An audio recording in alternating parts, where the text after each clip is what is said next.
Hi, everyone. You're listening to Radio Cherry Bombe, and I'm your host, Carrie Diamond. I'm the founder and editor of Cherry Bombe magazine. On today's show, I'm talking with Jennifer Fisher, the jewelry designer known for her modern take on accessories, like her wildly popular hoop earrings. Jennifer is here today because she has a whole food life you might not know about. She has a line of salts and will be expanding into other pantry items. Some of you might have even seen her at the Fancy Food Show this summer. She has a fun food Instagram under the Jennifer Fisher Kitchen handle and is always sharing recipes and her healthy snack runs at Trader Joe's and Whole Foods. Jennifer also has a CB2 collab, and she's working on her very first cookbook. She is quite the Renaissance woman. Our interview was recorded at Newsstand Studios at Rockefeller Center in New York City. Stay tuned. Some housekeeping for you. We have a date for next year's Jubilee Conference in New York City. It is taking place Saturday, April 12th at the Glass House in Manhattan. Early bird tickets go on sale today, Monday at noon on cherrybombe.com. I'll be sharing more about Jubilee in the weeks ahead, but we would love to see you. We're also hosting Jubilee Wine Country this October 26th and 27th in Calistoga, California at the beautiful Solage Resort. Join me, keynote speakers Dominique Crenn, Jenny Britton, Tanya Holland, and lots of other folks for a fun weekend.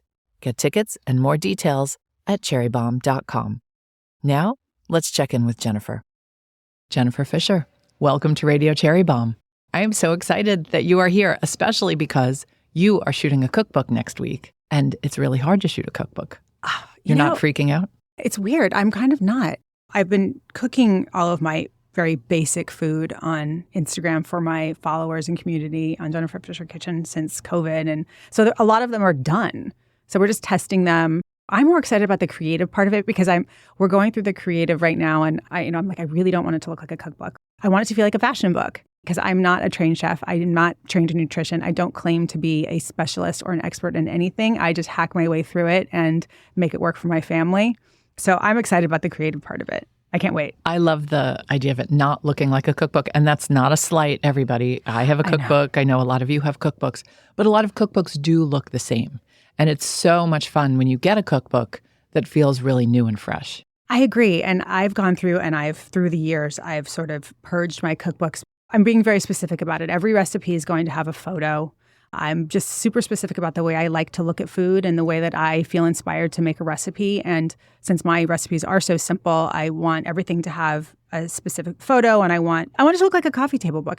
I work in fashion. I'm a fashion girl, so it should feel that way. And no slight against anyone who does cookbooks because they're incredibly important, but I just want mine to look a little different. A lot of folks know you solely as a designer, Jennifer Fisher Jewelry, super well known. You're the queen of hoops, all those things. Some folks might not know you as Jennifer Fisher Kitchen or Jennifer Fisher, the foodie and the very enthusiastic food creator. Tell us a little bit about the concept of the cookbook. The food itself and the cookbook itself is really, it's just going to be about how to get by. For me, I'm a working mom. I've got 2 kids. It's how do I cook food that's healthy? Well, first and foremost, I have Hashimoto's. I went through chemotherapy also when I was 30 years old. I've had health issues during my life, and I've struggled with inflammation and brain fog and lots of different issues with my health. And so I read Will Cole, Ketotarian. I had tried to read some of his other books, and it was harder for me to get through. But during COVID, when I had to quarantine, I opened my Beverly Hills store, and you had to quarantine for 10 days going back and forth. And so I bought a bunch of books.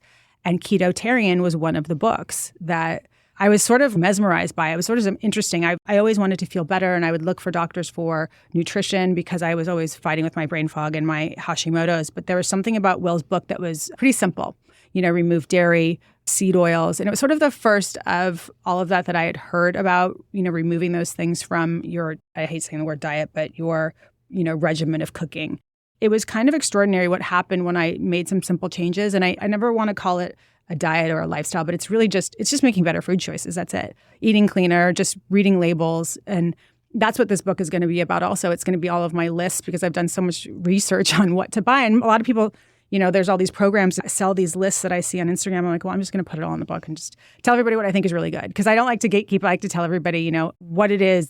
A lot of it is products, and it's not products filled with garbage or gums and things like that. It's just simple things. You don't realize that some of the things that you love, like, my favorite hot sauce had gum in it, and I didn't realize it. You do need to read labels, and you always remind people of that. And you are such an anti-gatekeeper. Will it be out next year? Yes. Okay. So Yes. out in 2025. Out in 2025, yes. And then do you have a team? Are you doing the food styling or are you just creative directing? I have a team. I have an amazing photographer, which I wanted to tell you too, but it ties back to one of my favorite chefs when I was growing up, and the first cookbooks that I started to buy was Ina Garten. I'm obsessed with her and I love her. And she basically taught me how to cook, of course, along with Martha Stewart and other people like that are just legends in my book. That's who I grew up with. And those were the first cookbooks that I still have them in my kitchen. And I've gone through like trends of other people, but those are the people that sort of stay in my kitchen and as my, inspiration. Of Julia Child, there was a quote about how, the fear of failure in American cooking. She's like, it's not so hard to make a caramel sauce. It's not so hard. You just have to try and you have to fail and you learn from those failures. You are not afraid of failure. What is that about you? Because I've had so much of it. No, I have. When I was younger, if I wanted something or I wanted to buy a fancy dress or something, my father, who was amazing, I want to talk about him too, because he's part of the reason why I love food so much. Papa John. Papa John. Growing up my entire life, I was told no a lot. And if I wanted something, I had to get a job and work for it, or I had to go and with that comes failure. So I learned at a young age, of taking risks and putting yourself out there and not being fearful. And my father always taught me that. And I really, truly believe that is really the key to success, is not being afraid to fail, because we all fail. You shouldn't have an ego in it, because we all have that too. It does hurt and it stings when you don't win or you don't get what you think you deserve or you wanted. But I really believe that it's the universe pointing you in another path that you're meant to be on. We'll be right back with today's guest. The fall issue of Cherry Bomb's print magazine is dropping very soon. It's all about the creative class. We're highlighting some of the most innovative and imaginative folks in and around the food world, from photographers to pastry chefs. I would love for you to subscribe to our magazine. It's one of the most beautiful ones around. It's thick and lush and filled with stories, recipes, and beautiful photos. We print the magazine at Meridian, a family-owned printing press in Rhode Island. The cutoff date to subscribe and receive the fall issue is Sunday, September 22nd, so don't delay. Subscribe and get 4 issues delivered direct to your door and free shipping. Head to cherrybomb.com for more. Hi, peeps. It's Jessie Sheehan, the host of She's My Cherry Pie, the baking podcast from the Cherry Bomb Podcast Network. I have big news for you. My new cookbook, Salty, Cheesy, Herby, Crispy, Snackable Bakes, will be available Tuesday, September 24th. This is my first savory baking book, and I'm so excited to share it with all of you. It features 100 easy-peasy baking recipes for breakfast, lunch, dinner, and, of course, snacking. From sage butter scones to smash burger hand pies and tomato za'atar galette. You'll also find 6 of my essential savory baking hacks, including how to make my magic melted butter pie dough and the quickest and easiest caramelized onions. I just announced my cookbook tour, and tickets are on sale right now at cherrybomb.com. The launch party will take place in Manhattan on Tuesday, September 24th. Then I'm in San Francisco on Tuesday, October 8th, Chicago on Tuesday, October 15th, and Boston on Wednesday, October 23rd. And I can't wait to see you. Thank you to Kerrygold and King Arthur Flour for supporting my tour. You can also click the link in the show notes of this episode to pre-order the book now, or pick up a copy at your favorite local bookstore starting September 24th. I hope you love salty, cheesy, herby, crispy, snackable bakes as much as I loved writing it. When you had your health issues, you sort of switched how you were eating and cooking. But prior to that, did you cook a lot? Like when you were a kid growing up, were you interested in that? I was. So when I was in 5th grade, my mom sent me to cooking class after school. I was convinced she didn't want to pick me up till 5:30 every day. So I went. My art teacher was the cooking instructor after school. And I still have all of the little cards. I learned how to make orange Julius and brownies and all of that. And that was my first foray into cooking. I also went to Montessori school and I learned how to cook an egg there. So I always liked food, but my father, we grew up in Santa Barbara, California, in Montecito, and my dad was a big barbecuer, and we would be eating outdoors constantly. My dad was constantly grilling. Oh, I saw your dad with that Santa Maria grill, yeah, the ones that you rotate up and yes. down. Yeah, he always had a Santa Maria style grill, and he was always cooking tri-tip, and he was always grilling his ribs, not fall off the bone ribs. They were like kind of hard and salt and peppery, and that's sort of what my ribs are in the cookbook too. But I do them under the broiler in New York City. My mom was sort of the sous chef for my father, and she would make the sides, and my dad was always the protein man. He was always oversalting the food, too. That was it's sort of a joke in our family, so it's funny that I make salt now, because my father is known for always oversalting the food, and I think that's one of the reasons why I love eating food that doesn't have added sodium, and I like to add my own at very small amounts, because I was so used and conditioned to growing up to be like, Dad, this is so salty. It's like funny. A running joke in our family. Tell me a little bit more about your dad. You lost him very suddenly. I'm so sorry. Thank you. Gosh, it was 2 years ago now, and he had a stroke, and he died of something called vasculitis, and it was sort of the death of 1,000 cuts, the doctor told me, because it was these constant mini strokes, and it sort of took him, and he was never the same. And, people say, so sad that you lost him. He was 85, and it was one of those things that I feel so grateful that I had him for as long as I did, because most people don't have, not a lot of people have parents like that, or relationships of people that they loved and they learned from and that were kind, caring parents. So lucky that I had him for 85 years. We miss him every day. But he's a huge inspiration to me of cooking and being social and being fearless in anything that you do. And that's why this cookbook is sort of like, I'm not in the food world, but you know what? My dad would be like, just do it. Like, what do you care? And so I kind of hear his voice in my head when I have these doubts. Because the food community, to me, I'm not, like I said, I'm not part of it. I'm intimidated by it. So it's going to be interesting to put something out that, like I said, I'm not trained in many of these things, so it is a little bit daunting, but it's exciting. You do have the salt line. I love it. I have your universal salt and your spicy salt, and I absolutely love that you did the fancy food show for the first time ever this summer. It was cool. What made you want to do the fancy food show? We were like, let's just try it and see. And it was actually kind of incredible because we had the opportunity to meet so many people that we've connected with socially on Instagram, and also so many people that we sell to already. Our distribution is really small, and we're going to get ready to make it larger, which is exciting. It just was really fun to connect with so many people that, products that I love, that I use. I mean, I came home with like bags and bags of food from all of my people and people that we support each other. It was really supportive, and I felt like 2 days at camp. It was pretty cool. And they would come by and say hi. I'd go by and say hi to them. And it was, I saw someone that I met in Italy. He's the food buyer for Harrods. And it was just cool to see all these people in one spot. I went as a journalist one year and was so overwhelmed. I couldn't believe it. Well, we were in like the mini, like thousands of booths. Upstairs is like insane, like the cheese section. And then you go through the countries upstairs and you go through China, and it was pretty incredible. I ran into Gary Vaynerchuk in like the Korean snack section. It was like, and everybody's there too. Like it was kind of crazy, and everyone has the same look on their face, and they're sort of bewildered and like, this is incredible. It's like Disneyland of food. Mm-hmm. It was so much fun. That was like, to me, my favorite thing to do. I love products like that, I guess, because I love condiments, and just see all of the things that are out there. It just was new products that are made out of cauliflower and interesting. It was so much fun. Yeah. I loved it. All the stuff you love. Did you get a lot of orders from the show? We didn't take any orders at the show intentionally. So we just went to socialize.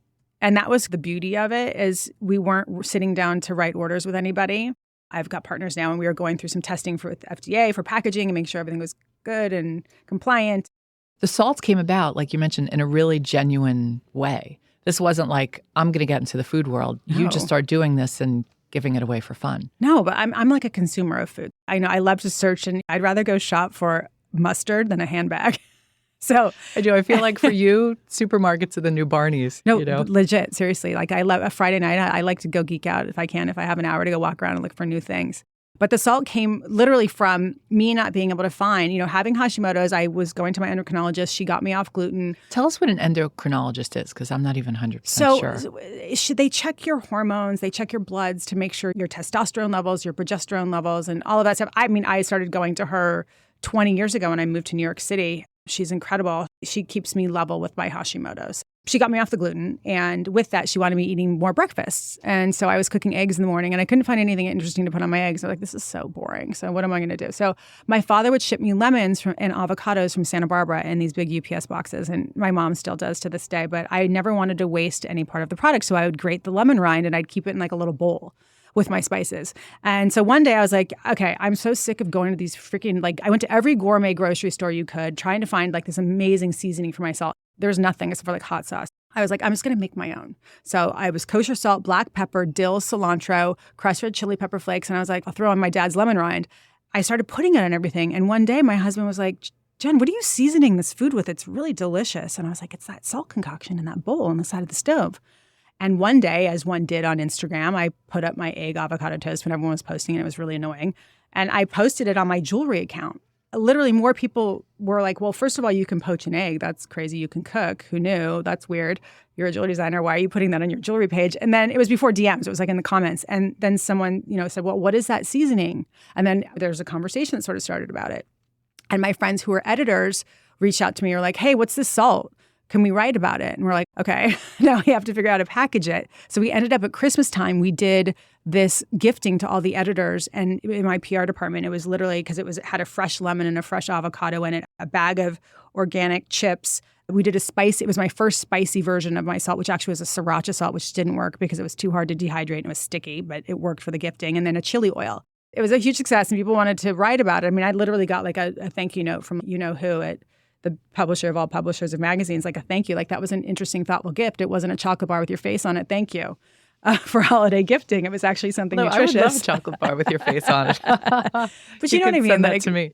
You sent me some product, and I love it, and I love how chic your packaging is. It's beauty packaging. That makes sense. Well, that was why we went through this whole thing where we had to have it all tested, because first someone's like, well, I don't know if it's food safe for them. It is food safe. We're fine.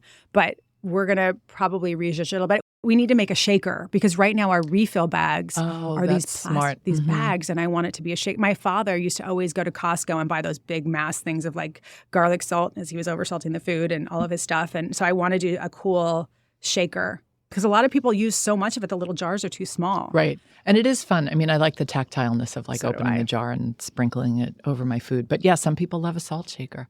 I'm too much of a control freak with my salt for a salt shaker. Me too. What is your vision for that line? Do you want to have a whole collection of pantry items one day? I've got a lot of ideas of that. Like sort of you with Cherry Bombe, I'm sure as you've watched it evolve, like your vision for it has changed, and what you want to do and make of it has sort of evolved and changed, and new opportunities come. And like, I want to do this cookbook, and that's sort of next in line for me, and that's what my next year is going to be. But I already did a rub for my dad, and we just were waiting on that. I've already have 3 other things that are sort of formulated and we already blended, but we were waiting we want to make sure that we're not doing too many things at once. Totally understood. I love what you've done so far. I think you bring so much style and intentionality to it. And at the core of all of it, you just want people to be healthy. I do. I want people to feel better, because I felt terrible. I wasn't healthy. I was a wardrobe stylist before I was a jewelry designer. I had a really hard time figuring out how to eat when I was on the go, and I was ingesting bars and things that were just filled with just garbage protein and sugar and gums. And for so much of my life, I wish that I had a toolbook, sort of like what I'm doing for people. I speak to so many young women, too, that I want to help, that I just want to help people because I didn't have the help and no one really gave me simple tools on how to feel better. And it's really so simple. Talk to me about farmers markets. Are you a big farmers market fan? When I have time, I do like to go to farmers market. My office was on Union Square for 10 years. And so I'd go to the Union Square farmers market, which is, to me, my favorite and most iconic one in New York City. We go to Tribeca on Saturdays when we walk the dog. It's smaller, but you could still there's this amazing turkey sausage that you can get there, and eggs and fish and beautiful flowers and always really good leafy greens. My daughter loves kale, so I always go pick her up some kale, and it just feels better buying it there than at a grocery store. Are your kids good eaters? They are. We had family dinner last night, so we're trying to have family dinner. My son leaves for college, and we did family dinner last night, and I was pretty amazed. I was like pretty proud of myself. I was like, look at you guys, it's cauliflower rice. But they also have, I make regular rice. I do both because my husband's keto, fully keto. I'm not. But they are pretty well balanced. I think they mirror what you do in the kitchen. And I'm a big believer, growing up with them, I never really pushed vegetables on them, but I would leave them out on the counter. I would chop vegetables and leave them on the counter, and they would unknowingly just grab them as they'd walk by, grazing, having conversations, walking through the house. And they would eat their vegetables that way. So I would sometimes sneak like a new pepper or something new into that bowl that was sitting on the counter. As they get older, and I always say this to younger women with their kids, it will come in time. My daughter suddenly loves avocados and tomatoes, and she's 17 years old, and it takes time, but then they kind of fall into it. And listen, my son goes to school and he's eating takeout constantly. But when he's home with me, I try to give him as much greens as I can. I always tell him to eat as much color as possible. Try to stay away from brown food. How are you dealing with empty nest syndrome? You talk about that sometimes. I do. It's dropping my son at college was emotional. One of my best friends is dropping her daughter at college today, and it's her first one out of the house. And I get a lot of messages of women on Instagram, and they say, I'm so sad, I'm going to cry. And I say, try not to make it about you. Try to make it about how proud you are as a parent that you were able to raise a child that can go out into this world and let them fly and let them, be excited for them to go and do all of these things. This is what you trained for, and don't be sad, be proud of yourself. And so that's sort of what I tried to do when I dropped Shane last year. And of course, I cried when I got in the car and I left him. But once you watch them evolve into these really cool humans when they are out of your house and they are making their own decisions and they're socializing and doing all these things on their own, it's a pretty incredible feeling. Oh, good. Yeah. You seem like you have a really nice relationship with your kids. I try. It's hard. It's, they're like, Mom, I'm still just mom. But, my son called me on my way here about something. And, I try to be there as much as I can. So it's like working in fashion, and I try to get home, cook them dinner, or make sure there's food there for them before I go out. Or, if they know that I'm out that night, I'll stay home the next night and I'll make them food. Because we don't have that long and it goes really fast. They're out of the house before you know it. So enjoy the time, try to be there while you can. I say to girls too that have younger kids, like they don't really remember when they're really young. So like, that's why I'm so glad I started my company when my kids were younger, because, they don't remember any of that. But when they start to get a little bit older, and you want to make sure you're there for the recitals and all of the art exhibits and all of that kind of stuff. And also dinner. It's fun to hang out. A lot of the times, though, we are not sitting at the dining room table. We're standing around the kitchen all together. I rarely sit down to eat, which is a really bad habit, because I'm always doing something or serving, and they're sitting at the counter. But that's still, to me, that's family dinner. Mm-hmm. We're together in the kitchen. You seem to love Trader Joe's. Actually, can I be honest? So Trader Joe's is really close to my Soho store. And by convenience for me and being a working mom, I would go to Trader Joe's a lot when my office was in Soho. And also has really great prices on food. And they have organic produce. And they also, RIP, they made this amazing vegan feta that I know it's potatoes. Oh, no, your vegan feta is gone? They stopped making it. They stopped making it. I'll be right to somebody and get it back. I know, right? Trader Joe's has amazing things at really affordable prices. And so why do you have to buy the pure olive oil spray that costs $10 at one fancy grocery store when they have it at Trader Joe's for $3.99? Mm-hmm. So I'm still a working mom and I have a family, so I'm watching what I spend on food. I don't have millions of dollars to spend on groceries. I'm careful about what I spend. So if I can run there after work and get what I need and it doesn't break the bank, I try to get as much as I can. I appreciate the videos that you do where you hold up everything that's clean in the store, because I get overwhelmed sometimes when I walk in the Trader Joe's. There's so many people and it's got whatever the holiday stuff is that they're focusing on right there. And I just see a sea of packaged stuff. But I love that you go through and hold up everything that's clean. I made their cauliflower gnocchi last night because we make them at a house. I roast them at 375 till they're kind of crispy, and we use them as like tater tots. They're actually really good. If you go through all the packaged foods and you really read them, there's a lot of really interesting things at really good prices. But you have to do your homework. You can watch my video on Trader Joe's. There are a lot of videos. Thank you for making all of those. You're welcome. Let's talk about salad first. You are a major salad girly. Is that because you grew up in California? I like to eat color, and I feel better when I eat color. So if I can put as much color on my plate at a meal, I feel like I've done a good job. I just try to pile on as much color as I can. Maybe it is being from California, but I was a wheatgrass shot girl when I was younger in Santa Barbara, and I would do all the salads and things. So I am a little crunchy. I like a salad. My husband also really likes salad. I joke that he eats more salads than I do. It's sort of this funny thing. So Kevin loves a salad. So I'm constantly making different types of salad. My kids eat salad now.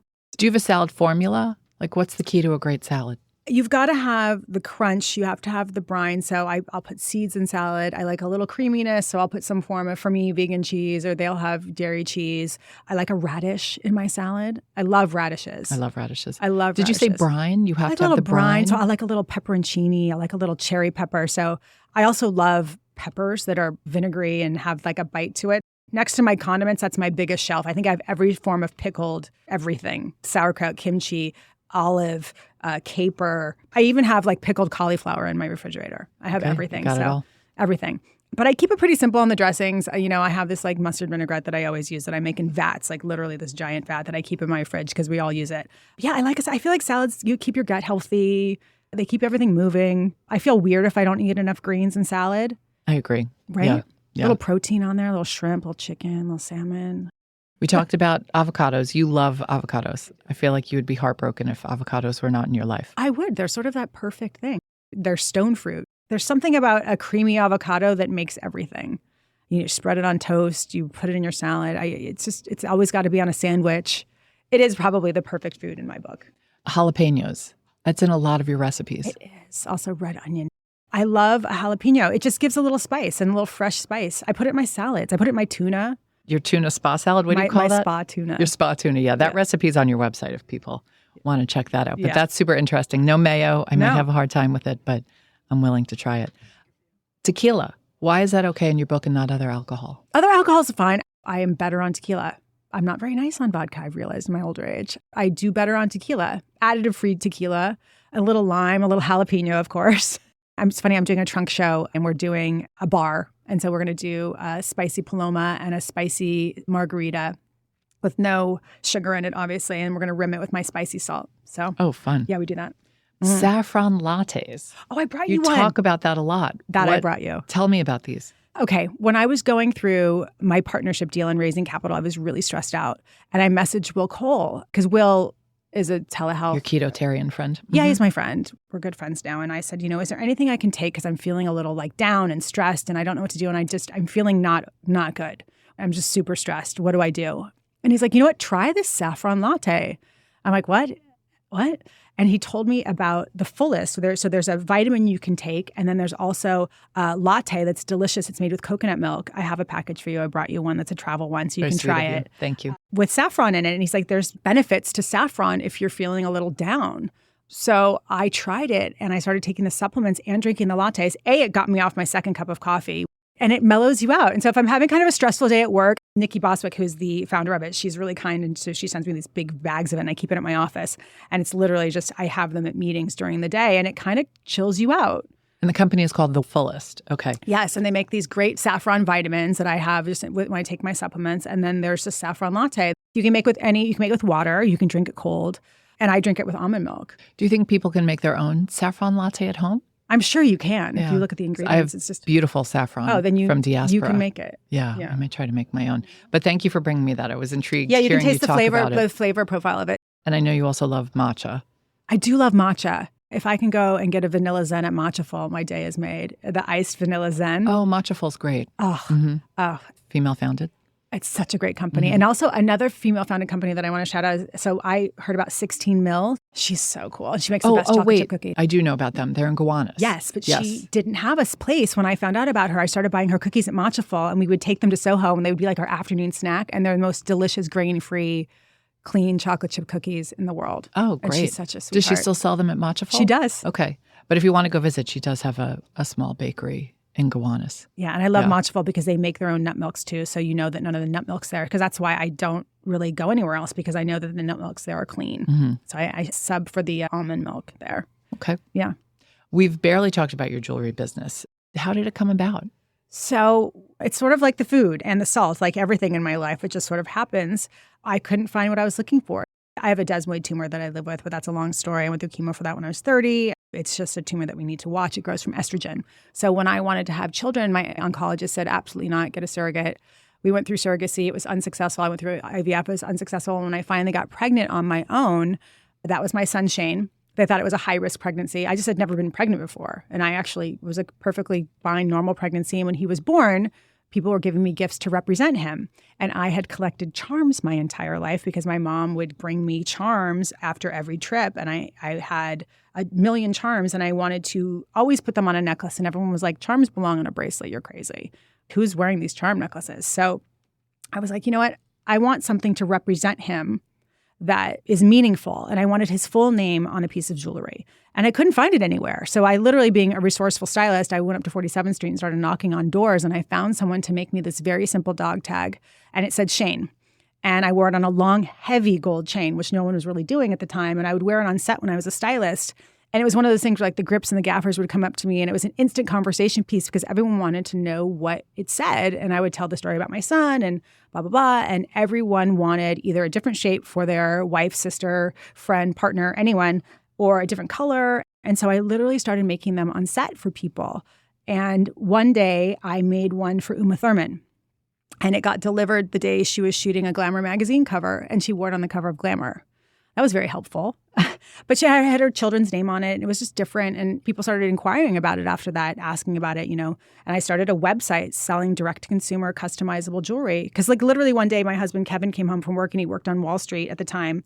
And I was still styling. And there were orders all over my bed in Soho. And he's like, Jen, this is a business. We got to figure this out. That's literally how it started.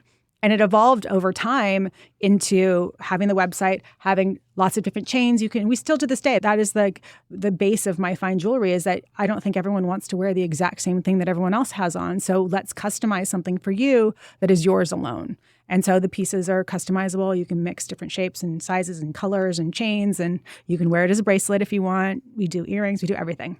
But we also do fashion jewelry because I have loved fashion since I was a kid. You know, my wall in high school was plastered with Vogue magazine because my mom was cool enough to get me a subscription. And after the brand started and I had friends in fashion, they're like, charms aren't really, cover jewelry, Jen. Why don't you make us some statement stuff and we can pitch it and we'll get it on set and see.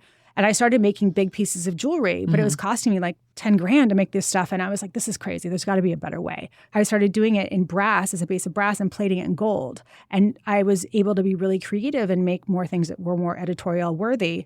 And I started getting covers. We started doing lots of different earrings, big statement pieces, chokers, cuffs. And over time, I had Sade on my inspo wall and this photo of Adua Boa from Italian Vogue where she had just small hoops up her ear. And I was like, I got to make these hoop earrings. Sade is the queen of hoops. Yeah. She really is. She really is. And so the first pair of hoops I made was for Samira Nasser. So I made her a very thin pair of fine gold hoops. That's why my first pair of hoops was named the Samira hoops. I named them after so Samira. Cool. Samira is the editor-in-chief of Harper's Bazaar today. Yeah, she's really awesome. Lovely person. She's amazing. That is so interesting. When did you start to think of yourself as an entrepreneur? My entire life. Oh, really? Okay. Because your company came about, it was sort of something you were doing to make yourself happy. Oh, I've been slinging stuff since I was I was a kid that would pick the flowers out of your backyard and knock on your front door and make an arrangement and sell them back to you. No, seriously, that was what we would do in Santa Barbara. We were the kids that we would take the avocados. This is probably why I'm such an avocado fiend. Is my friend Amy had a bunch of avocado trees in her backyard. And so we would pick all the avocados and we were hustlers always. And we would go on the corner and sell them. And so much so that the guy who owns the Mexican restaurant came by and was like, hey, I'll take all your avocados every week. And we made a deal with the guy. We were hustling constantly. My dad would go to Vegas and he was a big gambler when I was younger, and they would leave me with babysitters. And by the time they came back, I'd started a company. My first jewelry company was JJ Button Ears. I started it when I was 5 years old. I still have the cards and the earrings that I glued together and put on cards, and it was like slinging them by the time my parents got back into town. But when we were younger, entrepreneur wasn't a thing. It wasn't even a word that we used. But you knew you were going to be your own business person one day? I knew it. I've always been on my own. It's just sort of who I am. It's funny, I went to USC and I studied business marketing, and I thought that I wanted to be the publisher of Vogue magazine until I got my first job. And I was like, this is absolutely not what I want to be doing. I would watch the clothing racks go by and I was sitting on the ad side and I was like, this is not for me. I need to be over there. I started, assisting a little bit with some stylists, and then I got my first job as a stylist. That was sort of like it. And one of my friends worked at Propaganda Films, and one of the directors needed a stylist for his Pace Picani commercial. And that was like my first break in styling. Talk to me a little bit about raising money. Oh, yeah. Because you did bootstrap for a long time. You did a small friends and family round. I'm sure people listening are like, okay, well, it sounds like Jen had access to money. No. But tell me about fundraising. It was probably one of the hardest things I've ever done in my entire life. You're picked apart. It's funny. All your choices are questioned. You're picked apart. It's really such a lesson in perseverance of really realizing who you are and what you stand for, what your business stands for, and how much you want to take literally. I will not be the same after going through the process. But I feel like I am now much more equipped for my next level of business of where I'm going now, because now I've taken on, I have a JV now and I have partners, which is really exciting because I have now the opportunity to do a lot of things that I couldn't do before when I was alone. And they're amazing. But JV means joint venture? Yes. We really wanted something just to, instead of taking capital from someone and saying, here's some money, go figure it out. I wanted to partner with people that knew what they were doing and could help me grow to the next level and make this a much larger brand. So that's what we did. How did you have a thick enough skin to have the investment conversations? That's where I struggled. I struggled too. It was really, really hard. And the things you learn, EBITDA, all of the things that you have to know off the back of it, you're literally like, okay, it's on your wrist. You're looking at notes of percentages and everything, right? Because not being someone who's in finance, you learn all of those things. I'm the creative. It was a really good lesson in business. And I think it's one of those things that you have to go through. I guess you don't have to go through it to get to the next level because there's many people that are able to do it. What I needed to do, we did it. And I'm proud of myself that I got through it because a lot of people would have given up, I think. At one point, I was like, is this really what I want to be doing? Do I really want to? There were nights when I was like, is this what I want to do? And you have some serious conversations with yourself. And my husband, Kevin, who had worked with me for so long in the business. And it's humbling. It's humbling. It's humbling. That's a great word Let's just for say it. that. Absolutely. You do a lot of collabs. I love your collabs. You did a really wonderful one with CB2. Oh, I love it. It's still and I was so happy to see, right. And I was so happy to see so many collabs are one and done. And I went on the website last night and a lot of the beautiful pieces are still in the collection. They were the most amazing company to work with. Ryan Turf, he's so cool. I had the best time and they were amazing. They're in Chicago. They were the nicest team. I can't say enough about that company, how grateful I am that I had the opportunity to do that collab. I did 108 pieces of furniture, and it was a lot. I designed like 360 and went with 108. But the dishes are still on the website. I think it'll probably be over soon, but the swirl dish evidently outsold the white dish for them. So it did that well. That's a big deal. I don't know if that's still the case. We'll see. But but they're beautiful pieces. I was super happy to see that. Any upcoming collabs? No. Okay. You need one. No. My cookbook and the jewelry company. So we're really focused on growing the jewelry brand because we were really a direct-to-consumer company, 96% D2C. So we're going to work on a little bit more wholesale and just servicing our wholesale accounts a little bit better and keeping up with demand. We had a hard time keeping up with demand. So it's exciting to now have the opportunity to have enough product. Right. That's a blessing and a curse. People might hear that and be like, oh, you're so lucky. But no, I know. So planning. Let's talk a little bit more about you. I get the sense that turning 50 really emboldened you. Is that a correct reading? Turning 50 really emboldened me.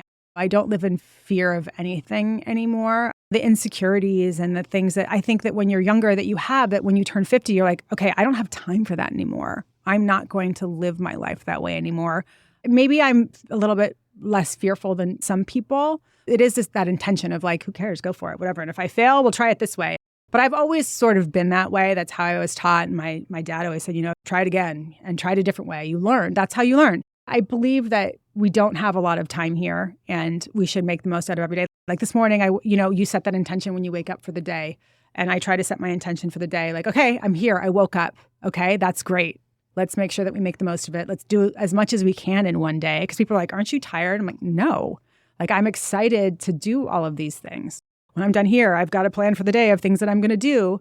And I feel good if I can get those things done. And I don't think I'm rushing through life because some people are critical of it.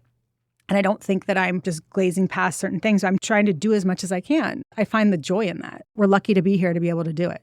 When did you learn to trust your gut? Oh, at a really young age. That's sort of always been my motto, trust your gut. And there's so many times that I've kicked myself that I haven't. And I'm like, that inner voice, if it's right or wrong, just try to learn to listen to it. And it takes time. I tell this story all the time. There was someone that was very big in fashion that gave me advice when I went through the Vogt CFDA Fashion Fund in 2012. And I'll never forget, it wasn't good advice. And I knew it. That person is not running my business and is not doing exactly what I'm doing every day. And I know the intricacies of that decision that I'm going to be making. And I go back to that all the time because I wasted months for me.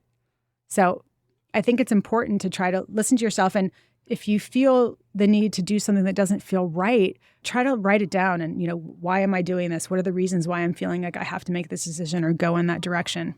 And most of the time, you're right. You are such a girl's girl. You are a sharer, but you share information that is helpful to other people. That seems to really drive you. Yeah. What is that all about? Because I think it's a weird cultural thing that women are not always kind to each other and don't always look after each other. And I think if you can be direct and honest about things, I think that that's helpful. It doesn't waste time. And I'm just open with it. If people want to ask me, do I do Botox? Who's my doctor? What have I done? Like, I don't care. I share. It's just like asking what's in my lunch. What's the big deal? I don't care. I share. That's a good motto.